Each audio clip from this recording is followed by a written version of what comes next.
Hi friends, ഇന്ന് ഗിരിജ എഴുതിയിട്ടുള്ള ഒരു മെയിലാണ് ഞാൻ വായിക്കുന്നത്. മാഡം, എൻ്റെ പേര് ഗിരിജ. എനിക്ക് 46 വയസ്സുണ്ട്. എനിക്ക് 2 കുട്ടികളുമുണ്ട്.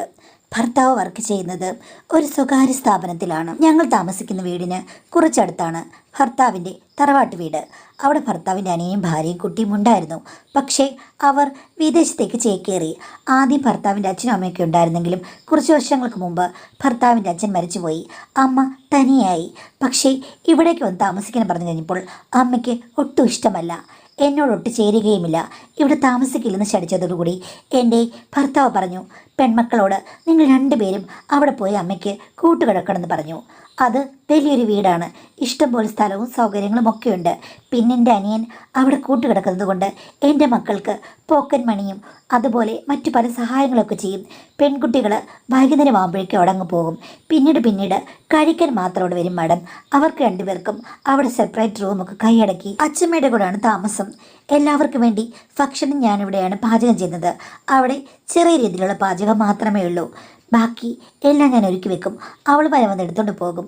അങ്ങനെ എനിക്ക് സത്യം പറഞ്ഞു കഴിഞ്ഞാൽ അവളുമാരെ കാണാൻ പോലും കിട്ടില്ല. എന്നോട് അത്ര വലിയ പ്രതിപത്തിയൊന്നുമില്ല. അച്ഛമ്മയോടാണ് താല്പര്യം. അങ്ങനെയാണ് ഇവിടുത്തെ സിറ്റുവേഷൻ. ഭർത്താവും പോയി, കുട്ടികളും പോയി കഴിയുമ്പോൾ ഞാൻ തനിച്ചാണ് മാഡം. കുട്ടികളോട് ഞാൻ പറയും ഒരാളെങ്കിലും ഇവിടെ വന്ന് കിടക്കുമെന്ന്. അപ്പോൾ പിള്ളേർ പറയും വൈകുന്നേരം ആകുമ്പോൾ അച്ഛൻ വരുമല്ലോ, പിന്നെ എന്തിനാ അമ്മയ്ക്ക് കൂട്ടെന്ന്. അങ്ങനെ ചുരുക്കം പറഞ്ഞു കഴിഞ്ഞാൽ എല്ലാവരും ഉണ്ടെങ്കിലും എനിക്ക് ഒരു ഏകാന്തത തന്നെയായിരുന്നു. ഭർത്താവിന് പ്രൊമോഷനൊക്കെ കിട്ടിയതുകൊണ്ട് ഇപ്പോൾ 3-4 വർഷമായിട്ട് വലിയ ബിസിയാണ് മാഡം. എന്നെ ശ്രദ്ധിക്കാറേയില്ല. സ്നേഹക്കുറവൊന്നുമില്ലെങ്കിലും ഇത്തരം കാര്യങ്ങൾക്കൊന്നും ഒട്ടും താല്പര്യമില്ല. അതൊന്നും വേണ്ട എന്ന നിലപാടാണ് പുള്ളിക്ക്. ഞാൻ പലപ്പോഴും ആഗ്രഹത്തോടു കൂടി സമീപിച്ചിട്ടുണ്ട്. എന്നാലാവും വിധം ഉണർത്തുപാട്ട് ഞാൻ പാടാനും ശ്രമിച്ചിട്ടുണ്ട്. പക്ഷേ അനങ്ങാപ്പാറയെ എങ്ങനെ ഉണർത്താനാണ്? അത്തരമൊരു സിറ്റുവേഷനുമായി അഡ്ജസ്റ്റ് ചെയ്ത് ഞാൻ മുന്നോട്ട് പോവുകയായിരുന്നു മാഡം. ഇപ്പോൾ ഒരു 6 മാസത്തിന് മുമ്പ് നടന്ന കാര്യമാണ് എൻ്റെ ജീവിതത്തിൽ ടെസ്റ്റുകൾ ഉണ്ടാക്കിയിരിക്കുന്നത്. ഒരു ദിവസം ഭർത്താവിനോട് പറഞ്ഞു, ഞായറാഴ്ച നമുക്ക് ഒരു അതിഥിയുണ്ട്. ഞാൻ ചോദിച്ചാൽ ആരാണെന്ന്. അവരുടെ കമ്പനിയിൽ പുതുതായി ജോയിൻ ചെയ്ത ഒരാളാണ്. 26 വയസ്സേ ഉള്ളൂ. പുള്ളിക്കാരൻ അമേരിക്കയിലൊക്കെ പോയി പഠിച്ച ആളാണ്. എൻ്റെ ഭർത്താവിനേക്കാൾ ഉയർന്ന പൊസിഷനുള്ള ആളാണ്. അതുകൊണ്ട് തന്നെ വേണ്ട ആദരം നമ്മൾ കൊടുക്കണ്ടേ മാഡം. ഞാൻ പറഞ്ഞു, വിളിക്കൂ. പുള്ളിക്ക് നാടൻ ഭക്ഷണം വലിയ ഇഷ്ടമാണ്. അച്ഛനും അമ്മയൊക്കെ മരിച്ചു പോയതാണ്. ബ്രദറാണ് നാട്ടിലുള്ളത്. പുള്ളി കുറേ കാലമായിട്ട് പഠിക്കാൻ പോയിരിക്കുകയായിരുന്നു. പക്ഷേ അവിടെ സെറ്റിൽ ചെയ്യണമെന്ന് ആഗ്രഹമില്ല. കേരളത്തിൽ തന്നെ ജീവിക്കാനാണ് അദ്ദേഹത്തിന് ആഗ്രഹം എന്നൊക്കെ ഭർത്താവ് പുകഴ്ത്തി പറഞ്ഞു. എന്തൊരു സുന്ദരനാണ്, പാവം പയ്യനാണ്. അവനെപ്പോലെ നല്ലൊരാളെ കണ്ടിട്ടുമില്ല. എന്നേക്കാൾ ഉയർന്ന പോസ്റ്റല്ലേ.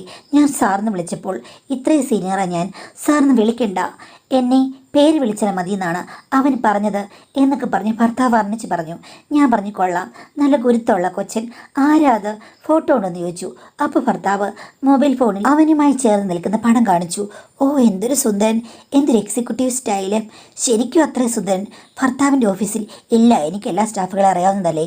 ഇപ്പോഴാണ് ശരിക്കും ആ കമ്പനിക്ക് പറ്റിയ ഒരാൾ വന്നത് എന്ന് പറഞ്ഞു. അപ്പോൾ ഹസ്ബൻഡിനോട് പറഞ്ഞു, നല്ല സുന്ദരനാണ്. ശരിക്കും നമ്മുടെ നീതുമോൾക്ക് ഇതേപോലെ സുന്ദരന ഒരു ചെക്കനെ ചേരുകയുള്ളൂ. എൻ്റെ മൂത്ത മകൾ നല്ല സുന്ദരിയാണ്. അതിനവൾക്ക് 19 വയസ്സിലേ ആയിട്ടുള്ളൂ. അപ്പോൾ ഹസ്ബൻഡ് പറഞ്ഞു, 19 കഴിഞ്ഞ് 20 ആകും, 20 കഴിഞ്ഞ് 21, അത് കഴിഞ്ഞ് കല്യാണം നടത്തണ്ടേ എന്ന് പറഞ്ഞു. അപ്പോൾ കല്യാണം നടത്താനുള്ള ചെക്കനായിട്ടാണോ നിങ്ങൾ ഈ ചെക്കനെ ഇവിടേക്ക് വിളിച്ചുകൊണ്ട് വരുന്നത്? അപ്പോൾ ഹസ്ബൻഡ് പറഞ്ഞു, എടി അങ്ങനെയൊന്നുമല്ല, നല്ലൊരു ഓപ്ഷനാണ്. നമ്മുടെ കൂട്ടത്തിൽപ്പെട്ട ചെക്കനാണ്. പിന്നെ അച്ഛനും അമ്മയും ഒന്നുമില്ല, ചേട്ടൻ മാത്രമേ ഉള്ളൂ. ഇവന് കേരളത്തിൽ നിൽക്കാനാണ് താല്പര്യം. നടക്കുമെന്നൊന്നും അറിയില്ലടി, കണ്ടപ്പോൾ എനിക്ക് തോന്നിയാണ്. ഇങ്ങനെയൊരു മരുമോനെ കിട്ടിയാൽ വേണ്ട നീ പറയുമോ? ഞാൻ പറഞ്ഞു, അങ്ങനൊന്നുമില്ല. പക്ഷേ എന്നാലും ചുമ്മാ ആവശ്യമില്ലാത്ത മനക്കൊട്ട കെട്ടി ആ ചെക്കൻ ഇങ്ങോട്ട് വിളിക്കണ്ട. അമ്മയും അച്ഛനില്ലാത്ത ചെക്കനല്ലേ, അവന് നമുക്ക് നല്ലൊരു സദ്യ തന്നെ ഉണ്ടാക്കി കൊടുക്കാമെന്ന് പറഞ്ഞു. ഭർത്താവ് അപ്പോൾ എൻ്റെ പുറത്ത് പിടിച്ചുകൊണ്ട് പറഞ്ഞു, എടി നിൻ്റെ അണ്ടിപ്പരിപ്പ് സ്പെഷ്യൽ തീരില്ലേ, അത് മറക്കല്ലേന്ന്. അണ്ടിപ്പരിപ്പ് എന്ന് പറഞ്ഞ് ഞാൻ രൂക്ഷമായിട്ട് നോക്കി. അപ്പോൾ ഭർത്താവ് പറഞ്ഞു, എടി നിൻ്റെ മനസ്സെനിക്കറിയാം, പക്ഷേ മനസ്സെത്തുന്നിടത്ത് ശരീരം എത്തുന്നില്ല. അതുകൊണ്ടല്ലേ, പ്ലീസ് നീ ഇപ്പോൾ ആ വിഷയം എടുത്തിടരുത്. ഞാൻ ഡൗൺ ആയി പോകുമെന്ന് പറഞ്ഞു. ഓ, ഇനി എന്തോന്നും ഡൗൺ ആകാനാ, വർഷങ്ങളായി ഡൗൺ അല്ലേ എന്ന് പറഞ്ഞു ഭർത്താവ്. പ്ലീസ്, ഇനിയിപ്പോൾ നമ്മുടെ പിള്ളേരുടെ ജീവിതമല്ലേ നമുക്ക് നോക്കേണ്ടത് എന്ന് പറഞ്ഞു പോയി. ഇതുപോലൊരാണ് ഈ ലോകത്തിൽ കാണുമോ? ഇങ്ങേർക്ക് വേറെ വല്ല പെണ്ണുങ്ങളുടെ ബന്ധം കാണുമോ? ഏയ്, കാണാൻ വഴിയില്ല. മൊബൈലൊക്കെ ഞാൻ എപ്പോഴും നോക്കുന്നതല്ലേ, എനിക്കെല്ലാ സ്വാതന്ത്ര്യമുണ്ട്. ഇന്ന് വരെ ഓഫീസിലെ പെണ്ണുങ്ങളല്ലാതെ ആരും വിളിച്ച് കണ്ടിട്ടില്ല. മൊബൈലൊക്കെ അദ്ദേഹം മിതമായിട്ട് ഉപയോഗിക്കാറുള്ളൂ. ഒരു തെറ്റും കുറ്റവും ആ രീതിയിൽ പറയാനും പറ്റില്ല. ചിലപ്പോൾ പ്രായത്തിൻ്റെ പ്രശ്നങ്ങൾ കൊണ്ട് മാറിയതാകാം കാര്യങ്ങളൊക്കെ. ഡോക്ടറെ കാണുമെന്ന് പറഞ്ഞിട്ടും ഇങ്ങനെ സമ്മതിക്കുന്നില്ല. ഇതിൽ കൂടുതൽ ഞാൻ എന്ത് ചെയ്യാനാണ്? എന്തായാലും അന്ന് ഞായറാഴ്ചയില്ലേ മാഡം, അണ്ടിപ്പരിപ്പിട്ട് ഞാനൊരു തീയൽ വെച്ചു. അതുമാത്രമല്ല, സദ്യവട്ടങ്ങൾക്ക് വേണ്ട എല്ലാം ഉണ്ടാക്കി. പിള്ളേരോട് രണ്ടുപേരോട് ഞാൻ പറഞ്ഞു, എപ്പോഴും അച്ഛമ്മയുടെ മൂട്ടി കൊത്തിയിരിക്കരുത്, ഇവിടെ നിന്നൊരു ഗസ്റ്റ് വരുന്നുണ്ട് എന്ന് പറഞ്ഞിട്ട് ഡീറ്റെയിൽസ് ഒക്കെ പറഞ്ഞു. അത് കേട്ട് കഴിഞ്ഞപ്പോൾ അച്ഛ അയാളുടെ പടം ഒന്ന് കാണിക്കുമെന്ന് പറഞ്ഞു. അങ്ങനെ അയാളുടെ പടം കാണിച്ചു കഴിഞ്ഞപ്പോഴേക്കും സിനിമാറിനെ പോലെ സുന്ദരനാണല്ലോ എന്ന് പറഞ്ഞ് പെണ്ണുങ്ങൾക്കും ഇളക്കം. രണ്ടുപേർക്കും തമ്മിൽ 2 വയസ്സിൻ്റെ വ്യത്യാസമല്ലേ ഉള്ളൂ. പൂത്തിരഞ്ഞു നിൽക്കുന്ന 2 പെൺകുട്ടികളാണല്ലോ. പിന്നെ എൻ്റെ മൂത്ത മോള്, അവൾ അസാധാരണമാംവിധ സുന്ദരിയാണ്. അതുമാത്രമല്ല ഇത്തിരി ഇളക്കക്കാരിയുമാണ്. നല്ല സുന്ദരനായ ഒരാൾ വരുന്നത് കേട്ട് കഴിഞ്ഞപ്പോഴേക്കും അവളുടെ ഇളക്കം മുഖത്ത് ഞാൻ കണ്ടു. പെണ്ണിന് എൻ്റെ ഇളക്കം കിട്ടിയിട്ടുണ്ട്. പക്ഷേ എനിക്ക് ഇളകാനുള്ള ഒരു ഓപ്ഷൻ ഇതുവരെ ഉണ്ടായിട്ടില്ല. എൻ്റെ ഭർത്താവ് ഒരു കോന്തനായി പോയി. ഇനി ഇവളെയും കെട്ടിച്ചു വിട്ട് കഴിഞ്ഞാൽ ഇവളുടെ ഗതി എന്തായിരിക്കുമോ അതോ ഗതി. ഈ സുന്ദരൻ ഇനി ഇവളെ കെട്ടിക്കഴിഞ്ഞാലും അവൻ എങ്ങനെ ആയിരിക്കും ആർക്കറിയാം. പുറമോടി കണ്ട് ഒന്നും മോഹിക്കരുത്. എന്ത് കാര്യമാണെങ്കിലും നടന്നാൽ നടന്നു, അതാണ് മനുഷ്യൻ്റെ ജീവിതം എന്നെനിക്ക് നന്നായിട്ടറിയാം. ഇനിയിപ്പം അച്ഛൻ ഇനിഷ്യേറ്റ് ചെയ്ത് ഈ കല്യാണം നടക്കുകയാണെങ്കിൽ നടക്കട്ടെ. ഇവൾക്ക് എന്തായാലും സുന്ദരന്മാരെ ഇഷ്ടപ്പെടും. അവനും ഇഷ്ടപ്പെട്ടാൽ കാര്യങ്ങൾ പിന്നീട് 3-4 വർഷം കഴിയുമ്പോൾ മുന്നോട്ട് കൊണ്ടുപോകാം എന്നൊക്കെ എൻ്റെ മനസ്സ് പറഞ്ഞു. ആ ചെക്കൻ വന്നു കഴിഞ്ഞപ്പോൾ എന്ത് മാന്യമായ പെരുമാറ്റം, എന്തൊരു സൗന്ദര്യം, എന്തൊരു സൗരഭം. നമ്മുടെ വീട്ടിൽ ഒരു VIP വന്നതുപോലെ നമുക്ക് തോന്നും. അത്രയ്ക്ക് മനോഹരമായിരുന്നു ആ 2 മണിക്കൂർ. സദ്യ വിളമ്പി വെച്ച് കഴിഞ്ഞപ്പോഴേക്കും പുള്ളിക്കാരൻ ഒത്തിരി സന്തോഷിച്ചു. കാര്യം പണ്ട് അമ്മയ്ക്ക് നല്ല കൈപ്പുണ്യം ഉണ്ടായിരുന്നു അത്രേ. പക്ഷേ ഇപ്പോൾ ചേട്ടന് ഭാര്യയുണ്ട്, ചേട്ടത്തിക്ക് അങ്ങനെയൊന്നും ഒരു ചേട്ടത്തിക്ക് വിഭവങ്ങളൊന്നും ഉണ്ടാക്കാൻ അറിയില്ല. അതുകൊണ്ട് അവിടെ നിന്ന് കിട്ടുന്ന ഭക്ഷണത്തിനൊന്നും രുചിയില്ല. പിന്നെ ഹോട്ടലിൽ നിന്നാണല്ലോ, അതൊന്നും എൻ്റെ കശുവണ്ടിപ്പരിപ്പ് തേലിൻ്റെ അടുത്തെത്തില്ല എന്നവൻ പറഞ്ഞു. നല്ല രുചിയാണെന്ന് പറഞ്ഞു. അതൊക്കെ കേട്ടപ്പോൾ എനിക്ക് സന്തോഷം തോന്നി. പോകാൻ നേരത്ത് ഞങ്ങളോട് എല്ലാവരുമായിട്ട് അവൻ പറഞ്ഞു, എന്തായാലും ചേച്ചി, എനിക്ക് ഈ ഭാഗത്ത് താമസിക്കണമെന്നുണ്ട്. ഇവിടുന്ന് ടൗണിലേക്ക് വലിയ ദൂരമൊന്നുമില്ലല്ലോ. ഇവിടെ 2-3 വീട് ഒഴിഞ്ഞു കിടക്കുന്നതായിട്ട് പറയുന്നുണ്ട്. ഒരു സാറിൻ്റെ വീട്. ഞാൻ പറഞ്ഞു, ശരിയാ, ദേ നമ്മുടെ 5 വീടിനപ്പുറമാണ്, അതൊരു സൂപ്പർ വീടാ എന്ന് പറഞ്ഞു. എന്തായാലും ഈ ലൊക്കാലിറ്റിയിൽ 2-3 വീട് നോക്കുന്നുണ്ട്. ഏതെങ്കിലും ഒന്ന് വാങ്ങി താമസിക്കണമെന്ന് പറഞ്ഞു. ചെക്കൻ്റെ കയ്യിൽ പൂത്ത പണമുണ്ട്. ഉടനടി തന്നെ എല്ലാം വാങ്ങാൻ പറ്റും എന്ന് ഞാൻ ഓർത്തു. വന്ന കാറൊക്കെ ലക്ഷങ്ങൾ വില മതിക്കും. കൊള്ളാം എന്ന് ഞാൻ മനസ്സിൽ വിചാരിച്ചു. അവൻ പോയി കഴിഞ്ഞപ്പോൾ ഭർത്താവിന് അവനെക്കുറിച്ച് നല്ലത് മാത്രമേ പറയാനുള്ളൂ. എൻ്റെ മൂത്ത മോൾക്കാണെങ്കിൽ വല്ലാത്ത ഇളക്കം. ഇളയവൾക്കും ഇളക്കം കുറവല്ല. പക്ഷെ ഒരിക്കൽ പോലും അവനുമായിട്ട് എന്തെങ്കിലും ഒരു അലയൻസ് ഭാവിയിലുണ്ടാകുമെന്ന് പിള്ളേരോട് സൂചിപ്പിക്കാൻ പാടില്ലെന്ന് ഞാൻ ഭർത്താവിനോട് പറഞ്ഞിരുന്നു. കാര്യം എന്തെങ്കിലും മോഹിച്ച് അവസാനം നടക്കാതിരുന്നു കഴിഞ്ഞാൽ പിള്ളേരുടെ മനസ്സ് വേദനിക്കും. അതൊന്നും വേണ്ട, പിന്നെ കാണും, വർഷങ്ങൾ കഴിഞ്ഞാകട്ടെ എന്ന് ഞാൻ മനസ്സിൽ വിചാരിച്ചിരുന്നു മാഡം. എന്തായാലും ചെക്കനില്ലേ, ഞങ്ങളുടെ വീടിൻ്റെ അവിടുന്ന് ഈ 5ാമത്തെ വീട് തന്നെ വാങ്ങിച്ചു മാഡം. അത് റിനോവേറ്റ് ചെയ്തു. 1 മാസത്തിനുള്ളിൽ അവൻ ഇവിടെ താമസം ആരംഭിച്ചു.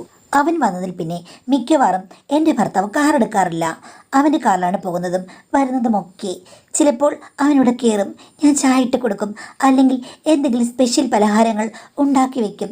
ചിലപ്പോൾ പറയും, ചേച്ചി ഞാൻ അത്താഴത്തിന് വരികയാണ്, എനിക്ക് വേണ്ടി ഇന്ന വിഭവം ഉണ്ടാക്കാമെന്ന് ചോദിക്കും. ഞാൻ പറയും ഉണ്ടാക്കി വയ്ക്കാമെന്ന്. പതുക്കെ അവൻ പറഞ്ഞു, ചേച്ചിയുടെ ഭക്ഷണത്തിന് ഞാൻ അഡിക്റ്റായി. ചില ദിവസങ്ങളിൽ ഞാൻ ലീവ് എടുക്കുന്ന സമയത്ത് ഉച്ചയൂണ് ഞാനിവിടെ വരും. 2 മണിക്കൂർ മുമ്പ് വിളിച്ച് പറഞ്ഞു കഴിഞ്ഞാൽ ചേച്ചി എനിക്ക് വേണ്ടത് ഒരുക്കി വെക്കുമെന്ന് പറഞ്ഞു. ഞാൻ പറഞ്ഞു, മോനെ, അത്ര വലിയ കാര്യങ്ങളൊന്നും ഒരുക്കാൻ പറ്റില്ല, എങ്കിലും ഞാൻ ഒരുക്കി വെക്കാം എന്ന് പറഞ്ഞു. അപ്പോൾ അവൻ പറഞ്ഞു, ചേച്ചിക്ക് ഞാൻ എന്തുണ്ടാക്കിയാലും പണം തരാമെന്ന്. അത് കേട്ടെൻ്റെ ഭർത്താവ് അവനെ ശാസിച്ചു. അങ്ങനൊന്നും പറയരുത്, ഇത് സ്വന്തം വീട് പോലെ കരുതണം, കാശിൻ്റെ കാര്യമൊന്നും മിണ്ടിപ്പോകരുത് പറഞ്ഞു. എന്തായാലും പിന്നീട് ചില ദിവസങ്ങളിൽ അവന് വേറെ ഡ്യൂട്ടിയാണല്ലോ, ഭർത്താവിന് ഓഫീസ് ഡ്യൂട്ടിയാണ്. പുള്ളിക്കാരന് പുറത്തൊക്കെ കറങ്ങാനൊക്കെ പോകേണ്ട കാര്യമാണ്. അപ്പോൾ എന്നെ വിളിച്ച് പറയും, ചേച്ചി ഞാൻ അങ്ങോട്ട് വരികയാണ് കേട്ടോ എന്ന് പറയും. അപ്പോൾ ഞാൻ അന്ന് വെച്ചിരിക്കുന്ന വിഭവങ്ങൾ പറയും. അപ്പോൾ ചേച്ചി അതിൻ്റെ കൂടെ പെട്ടെന്ന് ഇത് ഉണ്ടാക്കാമെന്ന് ചോദിക്കും. അപ്പോൾ അവൻ പറയുന്നത് ഞാൻ ഉണ്ടാക്കുകയും ചെയ്യും. അങ്ങനെ ഉച്ചയൂണ് അവിടെ വന്ന് കഴിക്കും. അതിലൊക്കെ എൻ്റെ ഭർത്താവിന് ഒത്തിരി സന്തോഷമാണ്. അവനെ വീട്ടിലേക്ക് കൂടുതൽ അടുപ്പിക്കാൻ ഭർത്താവ് എന്നോട് പറഞ്ഞുകൊണ്ടിരുന്നു. എങ്ങനെയെങ്കിലും മൂത്ത മകളെ അവനെ കൊണ്ട് കല്യാണം കഴിപ്പിക്കണം എന്ന് പറഞ്ഞു. ഒരു ദിവസം ഉച്ചയൂണ് കൊടുത്തിട്ട് അവൻ കഴിക്കുന്നത് നോക്കി ഞാൻ എതിർവശത്ത് കസേരയിലിരിക്കുകയായിരുന്നു മാഡം. അടുക്കളയിൽ നിന്ന് വന്നതല്ലേ, എൻ്റെ സാരി തലപ്പ് മാറിക്കിടക്കുകയായിരുന്നു. സംസാരിക്കുമ്പോൾ അവൻ്റെ കണ്ണ് എങ്ങോ പായുന്നത് പോലെ എനിക്ക് തോന്നി. മാറ്റിയൊക്കെ ശരിയാക്കണമെന്ന് എൻ്റെ മനസ്സ് പറഞ്ഞെങ്കിലും ഞാൻ ഓർത്തു, അവൻ എന്നെ തന്നെയാണ് നോക്കുന്നതെന്ന് അറിയില്ലല്ലോ, 10 വട്ടെങ്കിലും നോക്കട്ടെ, എന്നിട്ട് ഉറപ്പിച്ചിട്ട് മാറ്റിയിടാമെന്ന്. കാരണം എനിക്ക് അത്തരമൊരു ഫീലിംഗ് അടുത്ത കാലത്തായിട്ട് ഉണ്ടായിട്ടേ ഇല്ല. ഞാനത് മനസ്സിലാക്കിയെന്ന് അവന് മനസ്സിലായപ്പോൾ അവൻ കണ്ണുകൾ വേറെങ്ങോ പായിച്ചു. എങ്കിലും ഞാൻ പൊസിഷനൊന്നും മാറിയില്ല മാഡം, അങ്ങനെ തന്നെ ഇരുന്നു. എനിക്കെന്തോ വേറൊന്നും മനസ്സിലില്ലെങ്കിൽ കൂടി അവനൊരു സുന്ദരനല്ലേ, ഒരു പുരുഷൻ ഇത്രയും അടുത്ത് ഇപ്പോൾ ഒത്തിരി കാലമായി വന്നിരുന്നിട്ട്. അതുകൊണ്ട് ഞാനും അങ്ങനെ ഇരുന്നു. പിന്നെ ഇത്തിരി കഴിഞ്ഞപ്പോൾ അവനോട് ചോദിച്ചു, അല്ല ചേച്ചി, ഈ താലി ഇതൊരു സ്പെഷ്യൽ ടൈപ്പ് അല്ലേ, എൻ്റെ അമ്മയ്ക്ക് ഇങ്ങനത്തെ താലിയായിരുന്നു എന്ന് പറഞ്ഞു. അപ്പോൾ അവനത് ന്യായീകരിക്കാൻ ശ്രമിക്കുകയാണ്. താലിയിലേക്കാണ് അവൻ നോക്കിയതെന്ന്. ഞാനിപ്പോൾ പറഞ്ഞു, ആ മോനെ, അത് പണ്ടത്തെ ഫാഷനാണ് കേട്ടോ, ഇത് നമ്മുടെ സമുദായത്തിൻ്റെ താലിയാണ്. ഇപ്പം പക്ഷേ എല്ലാവരും വേറെ രീതിയിലുള്ളതാണ്, കോമൺ ആയിട്ടുള്ള താലിയാണ് ഉപയോഗിക്കുന്നത്. ആ അത് ശരിയാ, എൻ്റെ ചേട്ടത്തിക്ക് ഉള്ളത് ഒരു കോമൺ താലിയാണ് എന്ന് പറഞ്ഞു. അങ്ങനെ അവൻ സംഭാഷണം ഡൈവേർട്ട് ചെയ്തു. അന്ന് ഞാൻ അവനോട് കുറേ സംസാരിച്ചു. എന്തിന് അമേരിക്കയിലൊക്കെ പോയി പഠിച്ചു, അവിടുത്തെ പെണ്ണുങ്ങൾ എന്താ കല്യാണം കഴിക്കാതിരുന്നത്, അവിടെ എന്താ സ്ഥിര താമസമാക്കാതിരുന്നത്, അങ്ങനെ കുറേ കാര്യങ്ങൾ ചോദിച്ചു. അവൻ്റെ കുറേ കഥകളും പറഞ്ഞു. ഇടയ്ക്ക് അവൻ പറഞ്ഞു, ചേട്ടന് ചേച്ചിയെ ഒത്തിരി ഇഷ്ടമാണ്, ചേച്ചിയുടെ കൈപ്പുണ്യത്തെപ്പറ്റി എപ്പോഴും പറയും, പിന്നെ ഒരു കാര്യം മാത്രം നെഗറ്റീവായിട്ട് പറയുമെന്ന്. ഞാൻ ചോദിച്ചു, അതെന്താ? അതെന്താണെന്ന് പുള്ളിക്കാരൻ പറഞ്ഞില്ല. ഒരു കാര്യം വലിയ നെഗറ്റീവാണ്, ചേച്ചിക്ക് നിർബന്ധ ബുദ്ധിയുണ്ട്, അതെന്തിനാണെന്നുള്ള കാര്യം പുള്ളിക്കാരൻ എന്നോട് പറഞ്ഞില്ലെന്ന് പറഞ്ഞു. അത് കേട്ട് കഴിഞ്ഞപ്പോൾ എനിക്കങ്ങ് നാണക്കേട് തോന്നി. ഈ കൊച്ചിയർക്കനോട് എനിക്ക് നിർബന്ധ ബുദ്ധി ഉണ്ടെന്ന് പറഞ്ഞത് എന്തിനായിരിക്കും? അങ്ങനെ ഞാൻ പണ്ടങ്കം നിർബന്ധിച്ചതാണ്, അല്ലെങ്കിൽ ഇപ്പോഴൊന്നും ഞാൻ ഒന്നിനും പോയിട്ടില്ല. ഞാനിപ്പോൾ വ്യംഗ്യാർത്ഥത്തിന് എന്തെങ്കിലും പറയുകയുള്ളൂ, അല്ലാതെ ഞാനയാളുടെ അടുത്തേക്ക് പോയിട്ട് എനിക്ക് എന്തെങ്കിലും ഒരു കണിക്കാഴ്ച തരണം എന്ന് ഞാൻ പറഞ്ഞിട്ടില്ല. ഒന്നുമില്ലാതെ വർഷങ്ങളായിട്ട് ജീവിക്കുന്നു. അതിനിടയ്ക്ക് അയാൾ പറഞ്ഞിരിക്കുന്നു ചെക്കനോട് എനിക്ക് നിർബന്ധ ബുദ്ധിയാണെന്നും. എന്ത് നിർബന്ധം? നിർബന്ധം പിടിച്ചാൽ എന്തെങ്കിലും നടക്കുമോ? ഒന്നുമില്ലല്ലോ. എനിക്ക് സത്യം പറഞ്ഞു കഴിഞ്ഞാൽ ദേഷ്യം തോന്നി, എൻ്റെ മുഖം അങ്ങിരുണ്ടു. അപ്പോൾ അവൻ പറഞ്ഞു, അയ്യോ ചേച്ചി, ഞാൻ വെറുതെ തമാശ പറഞ്ഞതാണ്, ചേച്ചിക്കത് ഇഷ്ടപ്പെട്ടില്ലെന്ന് തോന്നുന്നു. ഞാൻ പറഞ്ഞു, ഒന്നുമില്ല മോനെ, ഞാൻ പെട്ടെന്ന് വേറൊരു കാര്യങ്ങൾ ആലോചിച്ച് പോയതാ, എൻ്റെ ഗതികേട് എന്ന് പറഞ്ഞു. അറിയാതെ എൻ്റെ വായിൽ നിന്ന് വന്നതാണ്. അവൻ ഉടനെ തന്നെ ആ വാചകത്തിൽ കയറി പിടിച്ചു. ചേച്ചി സത്യം പറ, നിങ്ങൾ തമ്മിൽ പുറമേ കാണുന്ന ആ ഒരു സന്തോഷം അകമേയില്ലേ? നിങ്ങൾ തമ്മിൽ ദാമ്പത്തിക പ്രശ്നങ്ങളുണ്ടോ എന്നൊക്കെ ചോദിച്ചു. ഞാൻ പറഞ്ഞു, അങ്ങനൊന്നുമില്ല, ഞാൻ വേറെ എന്തോ ഓർത്ത് പറഞ്ഞതാണെന്ന്. അല്ലല്ല, എന്തോ പ്രശ്നമുണ്ട്. പുള്ളിയും പറഞ്ഞു നിർബന്ധ ബുദ്ധിയുണ്ട്. അത് ഏതിലാണെന്ന് ഞാൻ പറയില്ല മോനെ, പറയാൻ പറ്റില്ല, പറയാൻ കൊള്ളില്ലെന്നാണ് പറഞ്ഞത്. അത് കേട്ടപ്പോഴേ എനിക്കെന്തോ ഡൗട്ട് തോന്നിയതാണ്. ചേച്ചി പറയൂ, നമ്മൾ തമ്മിൽ എന്ത് പറയാനുള്ള സ്വാതന്ത്ര്യമുണ്ടെന്ന് വിചാരിച്ചോളൂ, ഒരു ഫ്രണ്ട്സിനെ പോലെ കരുതാം. നമുക്ക് അങ്ങനെയുള്ള മറകളൊന്നും വേണ്ട. അമേരിക്കയിലാണെങ്കിൽ അവിടുത്തെ സംസ്കാരം അനുസരിച്ച് എല്ലാവരും എന്ത് തുറന്ന് സംസാരിക്കും. ഞാൻ പറഞ്ഞത് അമേരിക്കയൊന്നുമല്ല, ഇത് കേരളമാണ്. എനിക്കറിയാം, അത് നന്നായിട്ട് അറിയാവുന്നതുകൊണ്ടാണല്ലോ ഞാൻ ഇവിടെ തന്നെ ജീവിക്കാൻ തീരുമാനിച്ചത്. എങ്കിലും ഇത്രയൊക്കെ പറഞ്ഞ സ്ഥിതിക്ക് ചേച്ചിക്ക് ബാക്കി എന്താണെന്നുള്ളതും എന്നോട് പറയാം. അവൻ എൻ്റെ അടുത്തേക്ക് ചേർന്നിരുന്ന്, ചേച്ചിക്ക് എന്നെ വിശ്വസിക്കാം, നമുക്ക് എന്തുണ്ടെങ്കിലും എന്ത് ശരിയാക്കിയെടുക്കാം എന്ന് പറഞ്ഞു. അപ്പോൾ എൻ്റെ കണ്ണിൽ നിന്ന് അറിയാതെ കണ്ണീര് വന്നു. ഞാൻ പറഞ്ഞു, മോനെ, ഞങ്ങൾ തമ്മിൽ ഒരു ബന്ധവുമില്ല. സ്വന്തം ഭർത്താവിനെ ഏതൊരു സ്ത്രീയാണ് ആഗ്രഹിക്കാത്തത്? അദ്ദേഹത്തിന് ഒരു രീതിയിലുമുള്ള ഉയർച്ച താഴ്ചകളില്ല കുട്ട എന്ന് പറഞ്ഞു. അപ്പോൾ അവൻ പറഞ്ഞു, ഡോക്ടറെ കാണിക്കാമല്ലോ എന്ന്. ഞാൻ പറഞ്ഞു, ഡോക്ടറെ കാണിക്കാം, കൗൺസിലിങ്ങിന് പോകാം. ഇങ്ങനെ വിവരവും വിദ്യാഭ്യാസമുള്ളൊരു സ്ത്രീ പറയുന്ന രീതിയിൽ എല്ലാം ഞാൻ പറഞ്ഞതാണ്. പുള്ളിക്കാരൻ എന്താ മണ്ടനാണോ? വിവരവും വിദ്യാഭ്യാസമുള്ള ഒരാളല്ലേ, പറഞ്ഞ തലയിൽ കയറണ്ടേ? പുള്ളി പറഞ്ഞത് ഇനി ഫലമില്ലെന്നാണ്, എല്ലാം തീർന്നു എന്ന് പറയുന്നു. സാരമില്ല ചേച്ചി, നമുക്ക് എല്ലാം ശരിയാക്കാം, ഡോക്ടർമാരൊക്കെ ഉണ്ടല്ലോ എന്ന് പറഞ്ഞു. ഓ, ഏത് ഡോക്ടർ എന്ന് പറഞ്ഞ് പോകാൻ പറഞ്ഞു. അതൊന്നും ചേച്ചി അറിയണ്ട, ചേട്ടനോട് ഡിസ്കസ് ചെയ്ത് എല്ലാം ശരിയാക്കാമെന്ന് പറഞ്ഞു. ഞാൻ പറഞ്ഞു, വേണ്ട മോനെ, നമ്മൾ തമ്മിൽ ഇത് സംസാരിച്ചെന്ന് പറഞ്ഞു കഴിഞ്ഞാൽ പുള്ളിക്ക് ഇഷ്ടപ്പെടുകയില്ല. പുള്ളിക്ക് സദാചാരമൊക്കെ ഉള്ള കൂട്ടത്തിലാണ്, പഴയ മനസ്സാണ് എന്ന് പറഞ്ഞു കഴിഞ്ഞപ്പോഴേക്കും അവൻ പൊട്ടിച്ചിരിച്ചു. ആര് പറഞ്ഞു? പഴയ മനസ്സൊന്നുമല്ല. ആക്ച്വലി പുള്ളിക്കാരൻ എന്നോട് എല്ലാം തുറന്നു പറഞ്ഞിരുന്നു. ചേച്ചിയാണെങ്കിൽ അടങ്ങാത്തൊരു കുതിരയെ പോലെയാണ്, പുള്ളിക്ക് തളയ്ക്കാൻ പറ്റുന്നില്ല. ചേച്ചി അനാവശ്യമായിട്ട് നിർബന്ധിക്കുകയാണ്. ചേച്ചിക്ക് പണ്ട് മുതലേ ഇതാണ് സ്വരൂപം എന്നൊക്കെയാണ് പറഞ്ഞത്. അത് കേട്ട് ഞാൻ നെഞ്ചത്ത് കൈവച്ച് പോയി. അങ്ങനെയല്ല മോനെ, ആവശ്യങ്ങൾക്ക് വേണ്ടി മാത്രമാണ് ഞാൻ കേഴുന്നത്. അങ്ങേർ എന്നെ അപമാനിച്ച് പറയുകയാണെന്നു. അപ്പോൾ അവൻ പറഞ്ഞു, ചേച്ചി ഇത് പറഞ്ഞ് പ്രശ്നമുണ്ടാക്കരുത്. അത് മാത്രമല്ല, ചേച്ചിയെ ചില മറ്റുള്ള ആൾക്കാരുമായിട്ട് ചേർത്ത് പുള്ളിക്കാരൻ എന്നോട് ചില ജോക്കുകളൊക്കെ പറഞ്ഞിട്ടുണ്ട്. നീ എന്താ പറഞ്ഞത്? എനിക്കൊന്നും മനസ്സിലാകുന്നില്ല എന്ന് പറഞ്ഞു കഴിഞ്ഞപ്പോഴേക്കും അവൻ പറഞ്ഞു, ചേച്ചി ഇപ്പോൾ ദേ അടുത്ത വീട്ടിൽ ചേട്ടനില്ലേ പട്ടാളത്തിൽ നിന്നൊക്കെ വന്നേ, ആ പുള്ളിയുടെ പേരെന്താ? അത് സാബു. ആ സാബു ചേട്ടനും ചേച്ചിയുമായിട്ട് ബന്ധമുണ്ട് എന്നുള്ള രീതിയിൽ പറഞ്ഞിട്ടുണ്ട്.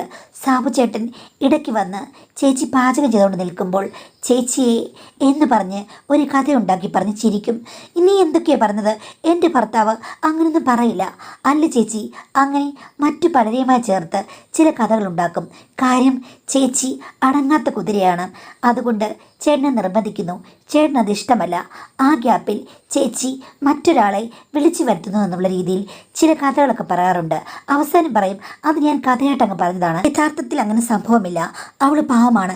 പിന്നെ ചേട്ടൻ എന്തിനാണ് ഇങ്ങനെയുള്ള കഥകൾ വർണ്ണിച്ച് പറഞ്ഞത് എന്ന് ചോദിച്ചു കഴിഞ്ഞാൽ പുള്ളിക്കാരൻ പറഞ്ഞത്, എനിക്ക് ആഗ്രഹമുണ്ട് എന്നെ മുന്നിൽ വെച്ചിട്ട് മറ്റുള്ളവരുമായിട്ട് അവളുടെ ഇഷ്ടം ഷെയർ ചെയ്യുന്നതും. അങ്ങനെയാണെങ്കിൽ ചേച്ചിക്ക് ചേട്ടനോട് എനിക്ക് വയ്യ, പക്ഷേ നിനക്ക് നിൻ്റെ ഇഷ്ടങ്ങൾ തേടിപ്പോകാൻ പ്രശ്നങ്ങളൊന്നുമില്ല, ഞാനും സഹായിക്കാം. അപ്പുറത്തെ സാബു ചേട്ടനെ നമുക്ക് ഇൻവൈറ്റ് ചെയ്യാം. എൻ്റെ കൺമുന്നിൽ വെച്ച് നിങ്ങൾ നൃത്താഭ്യാസം തുടങ്ങൂ എന്ന് പറഞ്ഞുകൂടെ എന്ന് ഞാൻ ചോദിച്ചിട്ടുണ്ട്. അപ്പോൾ പുള്ളി പറഞ്ഞു, അതൊന്നും വേണ്ട, അതിൻ്റെ ഒരു ഡ്രീമാണ്, അതൊക്കെ പുറത്ത് പറഞ്ഞാൽ പ്രശ്നമാകും. അങ്ങനെ സാബുവായിട്ടൊന്നും പറ്റില്ല, അത് നടക്കുന്ന കാര്യമല്ല. എങ്കിലും എനിക്കങ്ങനെയുള്ള സ്വപ്നങ്ങൾ മനസ്സിലുണ്ട്, അത് ഞാൻ ആലോചിക്കാറുമുണ്ട്. ആ സമയത്ത് മാത്രം എനിക്ക് സെൽഫ് എടുക്കാൻ പറ്റും എന്നൊക്കെ ചേട്ടന് പറഞ്ഞെന്ന് പറഞ്ഞു. പാതിയും എനിക്ക് മനസ്സിലായില്ല മാഡം, ഇതെന്തൊരു വിചിത്രമായ മനുഷ്യനാണ്. അവൻ കൂടുതൽ എക്സ്പ്ലെയിൻ ചെയ്ത് കഴിഞ്ഞപ്പോൾ എനിക്ക് കാര്യങ്ങൾ മനസ്സിലായി. ഭർത്താവിന് ഇത്തിരി ഒരു പ്രശ്നമുണ്ട് മനസ്സിൽ, അദ്ദേഹത്തിന് എന്തോ പ്രശ്നമുണ്ട് എന്നോട്. അപ്പോൾ താല്പര്യം നഷ്ടപ്പോൾ മുതൽ പുള്ളി മനസ്സിൽ ചിന്തിക്കുന്നത് മറ്റ് ആണുങ്ങളും ഞാനും തമ്മിലുള്ള ചില കാഴ്ചകളാണ്. അത് അദ്ദേഹത്തിൻ്റെ കൺമുന്നിൽ നടന്നിരുന്നെങ്കിൽ അദ്ദേഹത്തിന് ഒത്തിരി സന്തോഷമാകും എന്ന് വിചാരിക്കുന്നു. ആ സമയത്തിന് അദ്ദേഹത്തിന് സെൽഫായിട്ടുള്ള കാര്യങ്ങൾ നടക്കുന്നുണ്ട്. ഓരോ ദിവസം പുള്ളി ഏറ്റവും അടുത്ത സുഹൃത്തുക്കളോട് ഞാനും അടുത്തുള്ള ഏതെങ്കിലും ഒരാണുമായി ചേർന്ന കഥകൾ നല്ല രീതിയിൽ വർണ്ണിച്ച് പറയും. അത് കേട്ട് മറ്റുള്ളവർ രസിക്കുമ്പോൾ പുള്ളിക്കും ഒരു സന്തോഷം. അതേപോലെ ഓർമ്മകളിലും പുള്ളി ആ കഥകൾ കൊണ്ടുവരുന്നുണ്ടാകാം. എന്നിട്ട് അവസാനം പറയും, അത് ശരിയല്ല, ഞാൻ വെറുതെ പറഞ്ഞ കഥയാണ്, അവൾ പാവാടാന്നൊക്കെ പറഞ്ഞ് അവൻ പറഞ്ഞില്ല അതിന്. അപ്പോഴേ എനിക്ക് വല്ലാത്തൊരു മനക്ലേശമുണ്ടായി മാഡം. അവസാനം അവൻ പറഞ്ഞു, ചേട്ടൻ എന്നോട് എല്ലാം പറഞ്ഞിരുന്നു, പക്ഷേ അദ്ദേഹത്തിന് സമൂഹത്തെയും നാട്ടുകാരെയൊക്കെ പേടിയാണ്. അതുമാത്രമല്ല ചേച്ചി അദ്ദേഹത്തെ മാത്രം വിശ്വസിച്ച് നിൽക്കുന്നൊരു സ്ത്രീയാണല്ലോ. ചേച്ചിയോട് ഇത് പറഞ്ഞു കഴിഞ്ഞാൽ ചേച്ചി ഒരിക്കലും അനുസരിക്കില്ലെന്നാണ് പുള്ളി പറഞ്ഞത്. മറ്റാരോടും ചേച്ചിക്ക് താല്പര്യവുമില്ല. ഭർത്താവിൽ നിന്ന് തന്നെ എല്ലാ സ്നേഹസഹകരണങ്ങളും കിട്ടേണ്ട ഒരു സ്ത്രീയാണെന്നുള്ള മനസ്സാണ് ചേച്ചിക്കുള്ളത്.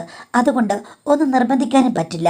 ഇത്തരം വിചിത്ര ചിന്താഗതി ചേച്ചി കേട്ട് കഴിഞ്ഞാൽ ഞെട്ടിപ്പോകും. ചേച്ചി വിവാഹബന്ധം വരെ ഉപേക്ഷിച്ച് പോകാൻ സാധ്യതയുണ്ടെന്നാണ് പുള്ളി വിചാരിച്ചിരിക്കുന്നത്. എന്തായാലും ഞാനുമായിട്ട് കൂടുതൽ അടുത്ത് കഴിഞ്ഞപ്പോൾ പുള്ളി എല്ലാ കാര്യങ്ങളും പറയും.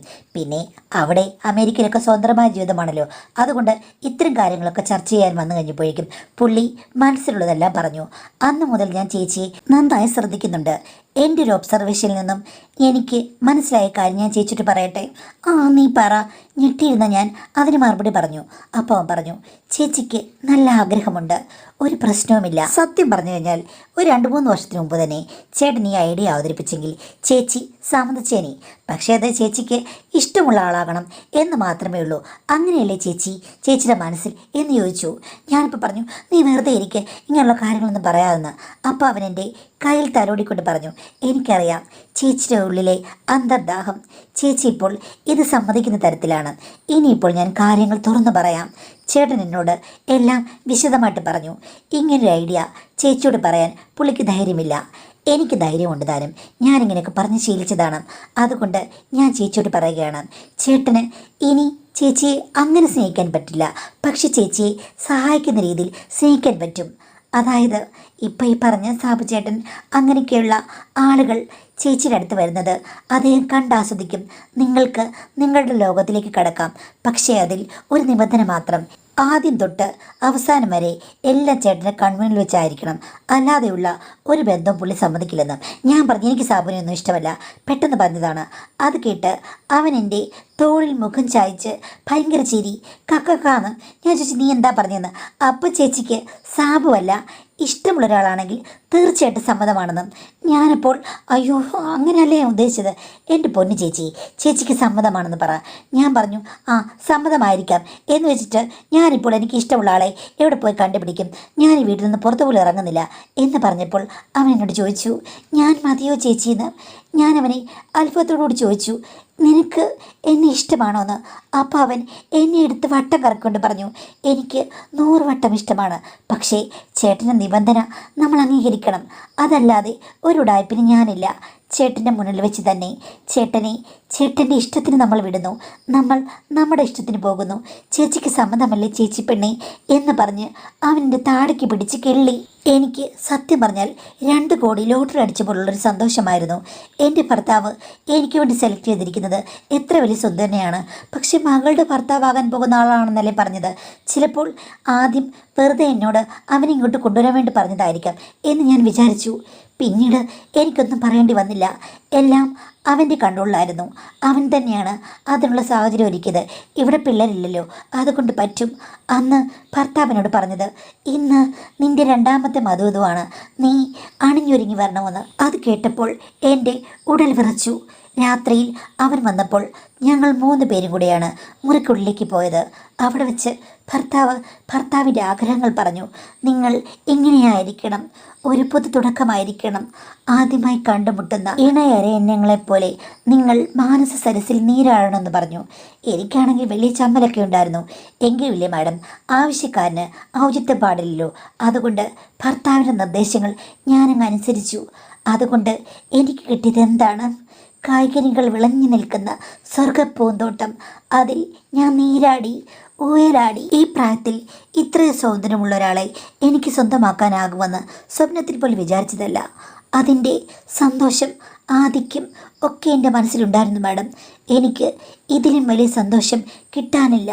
പക്ഷേ അവസാനമായി കഴിഞ്ഞപ്പോഴേക്കും എനിക്കും എല്ലാം ഏറ്റവും നല്ല രീതിയിൽ അവസാനിപ്പിച്ച് അവൻ എന്നോട് ഒന്ന് മാറി നിന്ന് കഴിഞ്ഞപ്പോഴേക്കും എൻ്റെ ഭർത്താവ് ഓടി വന്നു. അപ്പോൾ എന്തിനാണെന്ന് എനിക്ക് മനസ്സിലായില്ല. പക്ഷേ ആ സമയത്ത് പുള്ളിക്ക് ഒരു കുഴപ്പവുമില്ലായിരുന്നു. പണ്ടത്തെ ഞങ്ങളുടെ മധുവിധ പോലെ അദ്ദേഹം റെഡിയാണ്, അദ്ദേഹത്തിന് എല്ലാ മാറ്റങ്ങളും വന്നു കഴിഞ്ഞു. എന്താ ഇങ്ങനെയെന്ന് ചോദിച്ചു കഴിഞ്ഞപ്പോൾ അദ്ദേഹം എന്നോട് പറഞ്ഞു ഇങ്ങനെ ആരെങ്കിലും വന്നു കഴിഞ്ഞു കഴിഞ്ഞാൽ എനിക്ക് 2ാമത് കാര്യങ്ങൾ റെഡിയാകുമെന്ന്. അത് കേട്ട് ഞാൻ ഞെട്ടിപ്പോയി. പക്ഷെ എന്ത് ചെയ്യാനാണ്, അവിടെയും ഞാൻ സഹകരണ മനോഭാവത്തിൽ കൂടി മുന്നോട്ട് പോയി. മാഡം, ഇങ്ങനെയാണ് കാര്യങ്ങൾ കുറേ നാളായിട്ട് പോകുന്നത്, അതിൽ പ്രശ്നങ്ങളൊന്നുമില്ല. അദ്ദേഹത്തിൻ്റേത് വളരെ വിചിത്രമായ മാനസികാവസ്ഥയാണെന്ന് മാഡത്തിന് മനസ്സിലായല്ലോ. പക്ഷേ ഇങ്ങനെ എല്ലാ കാര്യങ്ങളും നന്നായിട്ട് മുന്നോട്ട് പോകുന്നുണ്ടെങ്കിലും എൻ്റെ ഹസ്ബൻഡ് ഇപ്പോഴും പറഞ്ഞത് മൂത്ത മകളെ അവനെക്കൊണ്ട് കല്യാണം കഴിപ്പിച്ച് അവനെ ഇവിടെ തന്നെ നിർത്താം, അതായിരിക്കും നല്ലത്, എങ്കിൽ എല്ലാ കാര്യങ്ങളും സ്മൂത്തായിട്ട് മുന്നോട്ട് പോകുമെന്ന്. എനിക്ക് ആ ഐഡിയ ഒട്ടും ഇഷ്ടപ്പെട്ടില്ല. അത് ശരിയാകുമെന്ന് തോന്നുന്നില്ല. മാഡത്തിൻ്റെ അഭിപ്രായം എന്താണ്? അങ്ങനെ അവൻ മരുമകനായിട്ട് വന്നാലും അത് പ്രശ്നങ്ങളാകില്ലേ? ഞങ്ങൾ അഡ്ജസ്റ്റ് ചെയ്യുന്ന പോലെ എൻ്റെ മകൾ അഡ്ജസ്റ്റ് ചെയ്യുമോ? മാഡത്തിൻ്റെ അഭിപ്രായം എന്താണ്? എൻ്റെ അഭിപ്രായം അതൊരു ബാഡ് ഐഡിയ ആണ്.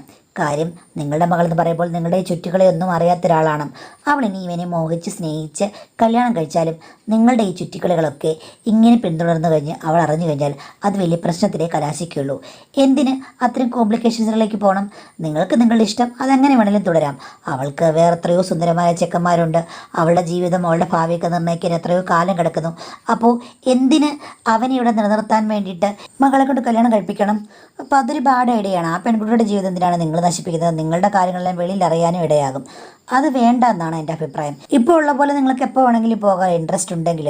പിന്നെ എനിക്ക് തോന്നുന്നത് അവൻ്റെ സ്വത്ത് കണ്ടിട്ട് നിങ്ങളുടെ ഭർത്താവ് ഇറക്കുന്നൊരു ഐഡിയ ആണെന്നാണ്. അത് പക്ഷേ ഒരു ക്ലാരിറ്റി ഇല്ലാത്തൊരു കഥ ആയതുകൊണ്ട് നിങ്ങൾ നിങ്ങളുടെ ഭർത്താവിനോട് ചോദിക്കുക, അല്ല അവനോട് ചോദിക്കുക ഈ കല്യാണമൊക്കെ ഇഷ്ടമാണെന്നൊക്കെ. ഇതൊന്നും ചോദിക്കാതെ ഇങ്ങനെ എന്നോട് ചോദിച്ചാൽ ഞാൻ എന്ത് പറയും? നിങ്ങളുടെ ഭർത്താവിൻ്റെ വിഷൻ എന്താണ് എന്നുള്ളത് നിങ്ങൾ നന്നായി ചർച്ച ചെയ്ത് തീരുമാനം എടുക്കുക. എനിക്കത് ബാഡ് ഐഡിയ ആയിട്ടാണ് തോന്നുന്നത്. അത് വേണ്ട എന്നാണ് അഭിപ്രായം. ഇതിങ്ങനെ പോകുന്നെങ്കിൽ അത് നിങ്ങളുടെ ഇഷ്ടം, അത്രയേ ഉള്ളൂ. ആ പെൺകുട്ടിയുടെ ജീവിതം നശിപ്പിക്കരുതെന്നാണ് എൻ്റെ ആഗ്രഹം. സ്വത്തുണ്ടെങ്കിലും എന്തുണ്ടെങ്കിലും. അവനെന്നും സ്ഥിരം നിങ്ങളുടെ കൂടെ നിൽക്കുന്നെന്തോ ഉറപ്പ്? അവൻ വേറെ മരം ചാടി പോകില്ലെന്നെന്തോ ഉറപ്പ്? ഒന്നും പറയാൻ പറ്റില്ല. ഇതിനിപ്പോൾ 6 മാസം 7 മാസം അല്ലേ ആയിട്ടുള്ളൂ. ഇതിന് ഒത്തിരി കാലഘട്ടങ്ങൾ കിടക്കുന്നു. അപ്പോൾ ഇതൊന്നും ശാശ്വതമാകുന്ന ഒരു ഐഡിയ ആണെന്ന് എനിക്ക് തോന്നുന്നില്ല. അതുകൊണ്ട് എനിക്കതിനോട് യോജിപ്പുമില്ല.